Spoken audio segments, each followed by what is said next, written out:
ঘুষখোর অফিসার, একজন অফিসার বলছেন, পরিচিত অফিসার, যে আমাদের বেতন তো বেশি নয়, কিন্তু আমাদের ইনকাম যথেষ্ট আছে।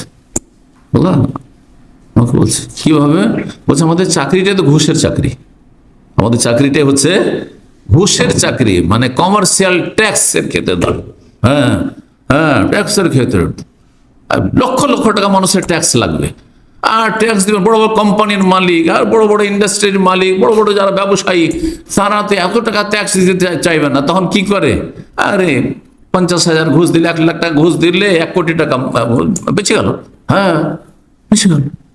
তো এইগুলোতে হ্যাঁ রাতারাতি বড় লোক, এদের জীবনে বরকত আছে? কোনো বরকত নেই এদের জীবনে, অশান্তির শেষ নেই, শারীরিক অশান্তি, পারিবারিক অশান্তি, বাপ মায়ের সাথে অশান্তি, ছেলে মেয়ের সাথে অশান্তি, আর ছেলে মেয়ে অসৎ সব হয়ে যাচ্ছে।